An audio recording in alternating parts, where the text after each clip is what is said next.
Hey, everybody, welcome back to another episode of the Physician's Mind podcast. My name's Curtis Wilkerson, and today I'm honored to have guest Maria Rollinger on the show. Maria is a third year medical student. She also graduated with a bachelor's degree in human biology from Michigan State University. She served as a trustee for the Student Osteopathic Medical Association, and she's earned several awards for her commitment to advancing the osteopathic profession in Michigan. If you enjoyed this podcast, please share on Apple Podcasts, Spotify, or YouTube. Enjoy the episode. So Maria, thanks for coming on. How you doing? I'm good. Thank you so much for having me. Of course. So why don't you just tell us a little bit about yourself? Who are you? Where are you from? And what do you like to do for fun? Sure. So again, my name is Maria. I grew up 45 minutes north of Detroit in the suburbs in MSUCOM, Michigan with my family. I went to high school there. And then after high school, I attended Michigan State for undergrad, go green. And I had a wonderful opportunity there. I was at Lyman Briggs. I did some minors too. And then afterwards, I stayed with Michigan State. I went to the Macomb campus. So I did live at home for the last 2 years. And now I just moved to Grand Rapids for my third year rotations. So I'm very excited to be here. It's been a fun transition. In my free time, I just kind of tell everybody I love all things Michigan. I love going up north. I love going to Mackinac Island, playing euchre, being outside. And then a big part of my life is working kind of for school, but participating in a lot of the osteopathic societies, our state and national ones. I'm sure that we'll get into later, but it's a real joy and I'm really excited to be here. Awesome. So Michigan through and through. So let's rewind a little bit back to high school, pre-college times. When did you kind of gain an interest in the medical field? I got interested in medicine after I was diagnosed with scoliosis. After a physical in middle school, I had all this back pain, and it was during a time that I was growing, so we monitored it for a few years. I did physical therapy. I wore a really painful back brace all the time, but my scoliosis got worse, so I had to get surgery for it. And I remember when things were explained to me, I'd always wish that there was visual aids or that there was better ways that someone would explain to me what was going on. And so that drove my passion towards medicine, educating, just talking about science in general. And then I will shout out Michigan State, College of Osteopathic Medicine. They offer a few like high school programs. So I participated in one of those. And that's where I got introduced to osteopathic manipulative medicine and learning about different asymmetries, tightness and rotations throughout the body. And me growing up with back pain, a very uneven back, and then seeing these doctors and physicians work hands-on with manipulation to treat these differences was really inspiring to me. So my interest into medicine sparked everything, but then learning about osteopathic medicine really propelled my interest into that. Okay, awesome. And you studied human biology at Michigan State, and Mhm. clearly having scoliosis in your youth sort of piqued your, I don't want to say piqued your interest, but kind of introduced you to the medical world and what's possible. So you said you participated in a program. Did you kind of know like freshman year, like I want to go to medical school? Did they have it set up already for you? There are a few programs that they have. So I participated in 2 high school programs that were really awesome for me to get some shadowing and some mentorship experience. And then in high school, in undergrad, they have a undergrad program called Osteopathic Medical Scholars Program, which I partook in. So that's through the college, that's through the medical school. And there's just an emphasis of working and shadowing with DO physicians and kind of like on this track to be more aware about what osteopathic medicine is before getting to medical school. So it's not like a pipeline, like it is like a scholar program for undergrad students. And I will say like I was able to skip the MCAT through being in that program, but I still had to apply, meet all the requirements for medical school. It was a really great program and it just fit what I had enjoyed at that time. Yeah, that's awesome. I was going to ask you about the MCAT because I just met a guy who says he's in that program now and he's in the application and says he didn't have to take the MCAT. I'm like, dude, I am jealous.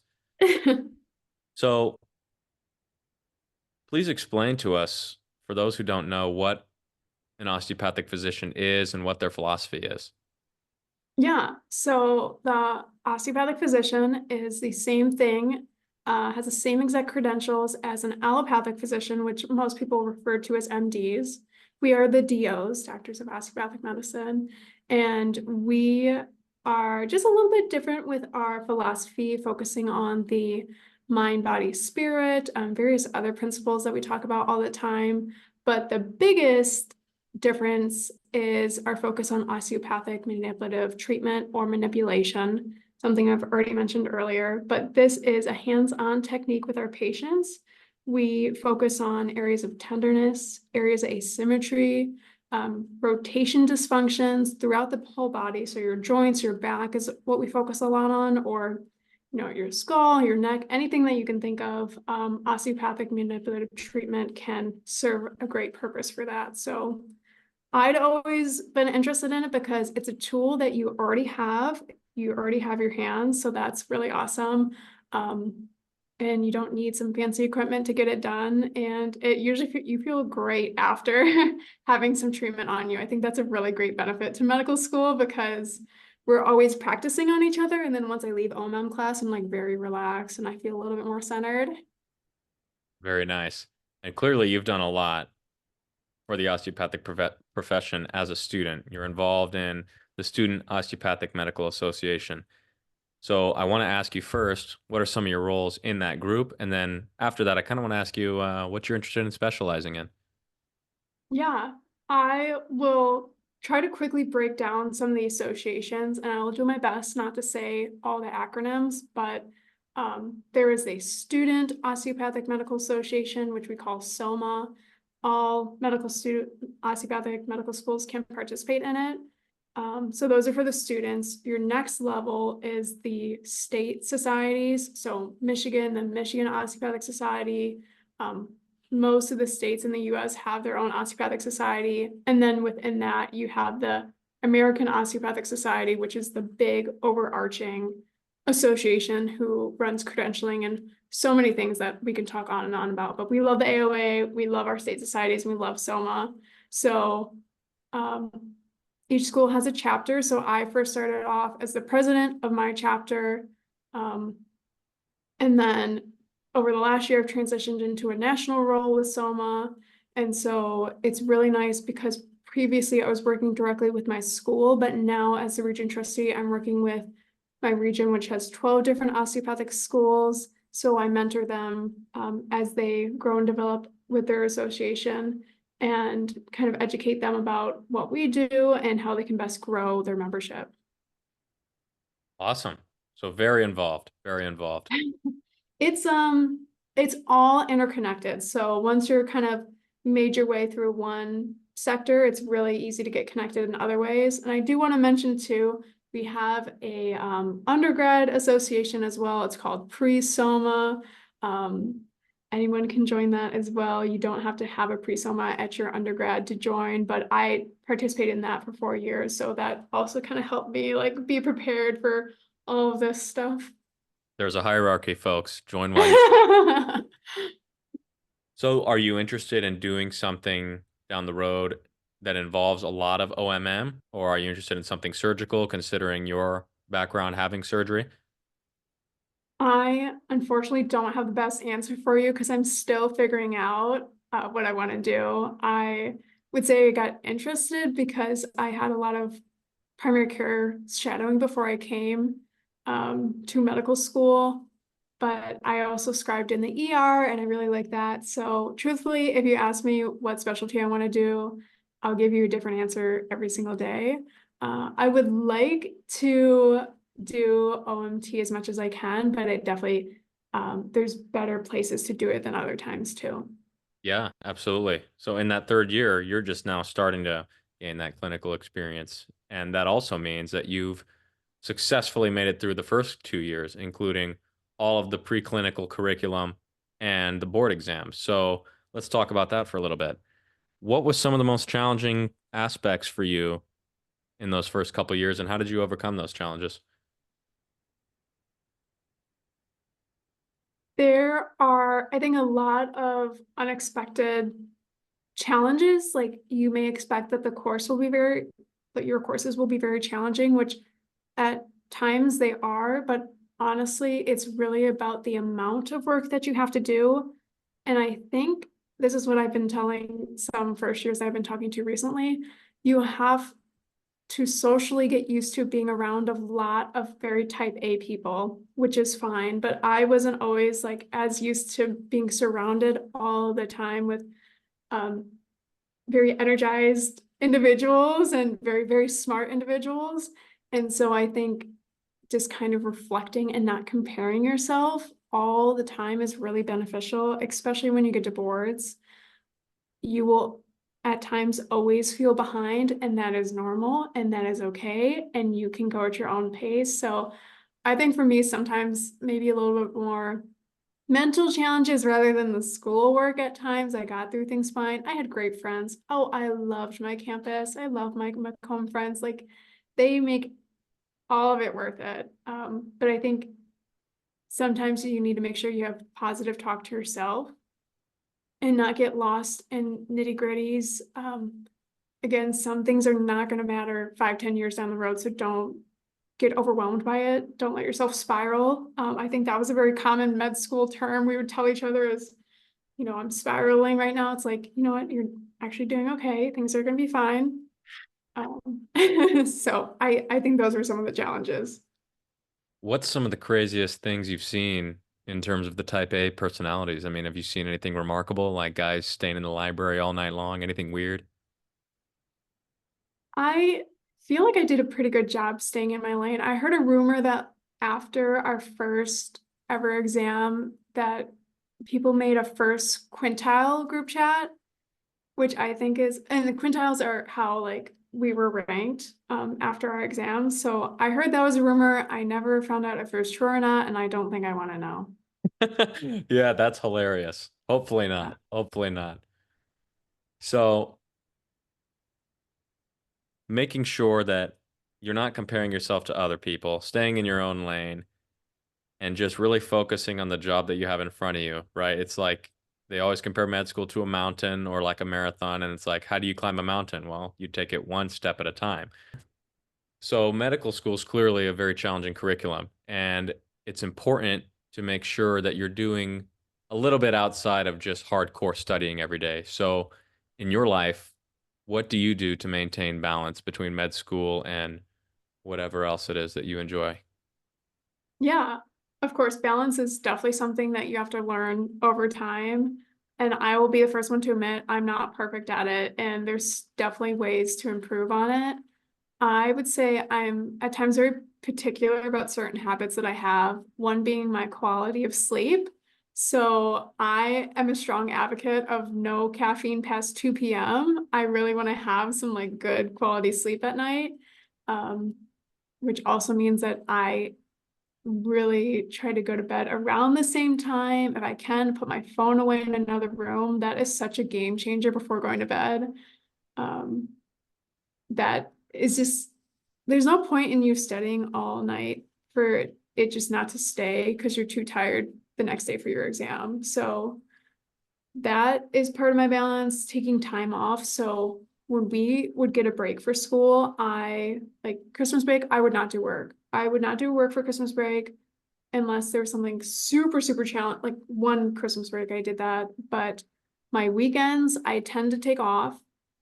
It is possible. I promise it's possible. I'm in a long distance relationship, about like 2.5 hours from each other. So I would drive for weekends. We would spend time together, unfortunately studying a lot, but that's something we just had to make work. And I think one thing that's important to remember is that unfortunately, residency and being an attending doesn't become any easier. So if you're not taking care of yourself now, it's going to be very hard to do it later on. So I try to use that as a motivator to be like, it's okay to take time for yourself.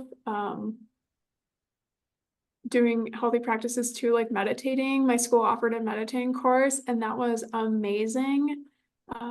So there's a lot of different ways, and people's wellness looks different too. Just because I'm saying this does not mean that's the end all be all. There's so many different ways that of ways that help people. So whatever works for you is great. Just like as long as you're making time for yourself, giving yourself a break, doing something that you enjoy is awesome.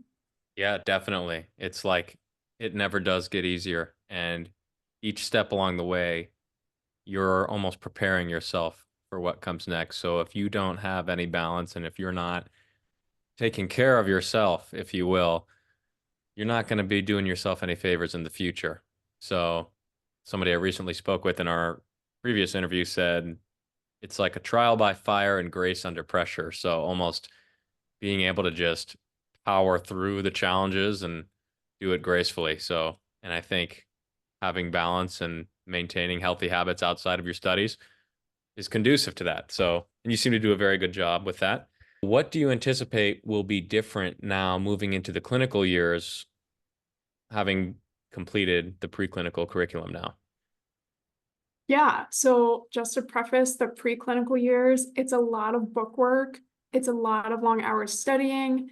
It's great because your schedule is pretty flexible on how you want to study and what your school's curriculum is like. So that's really positive. But what I did not always love about pre-clerkship is that I was not seeing patients. And so I was constantly studying and being so far removed from the clinical setting that at times it made it a little hard to find my why and my passion for medicine. So now being in clinicals, it's kind of flip-flopped. Your schedule is a bit more strict. It's based off whatever rotation you're on. But I get to see patients every single day, and that is 100% why all of us went into this field. So that is very rewarding.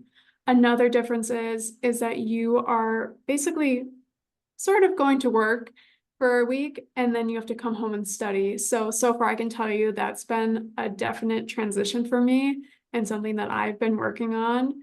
But I'm telling you, seeing those patients every single day, working with very passionate, intelligent medical providers has been really exciting so far. So I'm excited for what's to come. There is definitely going to be some challenges. Like every rotation is going to be a little bit different. You're going to meet a whole new medical team. For us, it's about every 4 weeks we change rotations. So that can be challenging. But I'm hoping it's just going to get easier as we go on. And I believe my school prepared me well for this. So I'm excited. Yeah, that's incredible. And you mentioned throughout those first couple years, sometimes you would feel as though you had a hard time finding your why, like you haven't really had any feelings of, how could you put it? You haven't really had any sense of progress almost.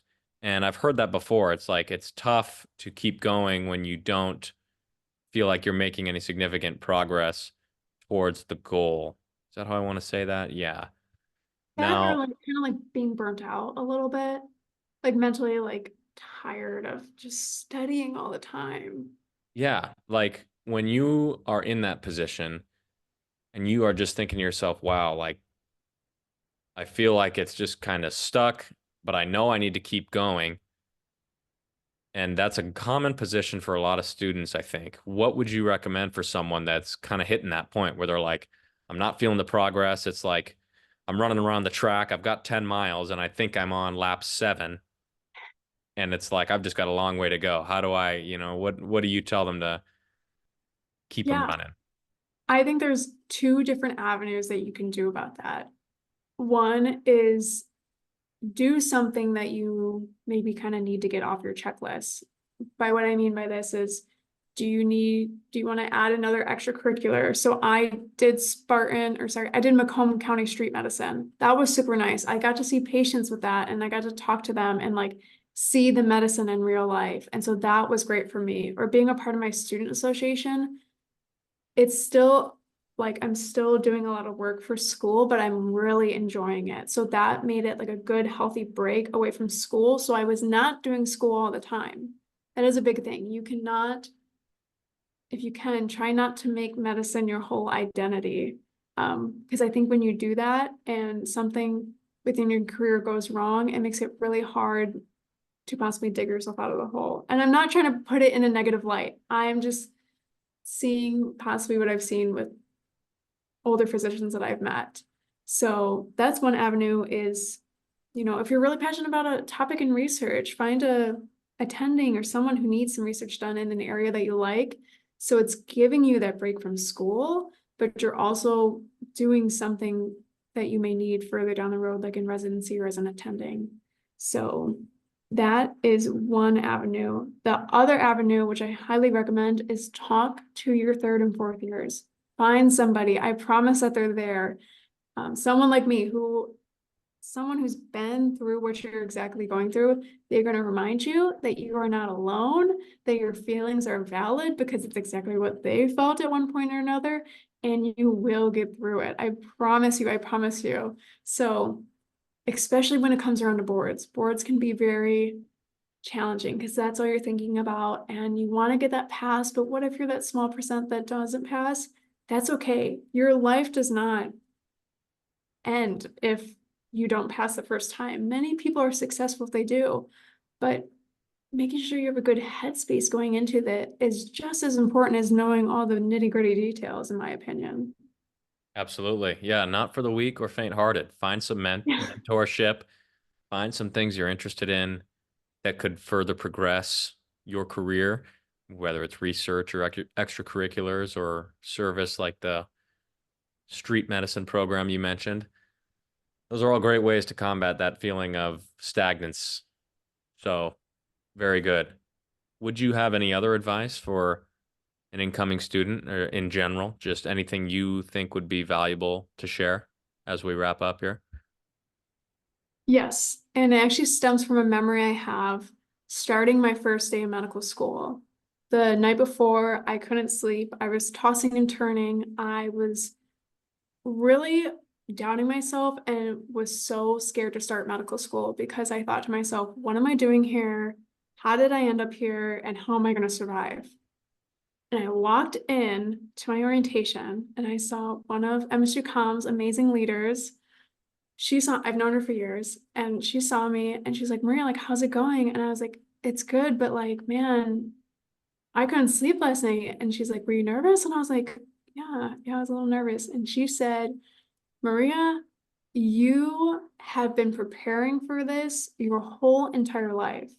She said, we did not just accidentally pick you out of a pile of applicants and accept you into medical school. She said, you've been preparing this far beyond your years of undergrad school and high school and beyond to be here. So she said, you are ready.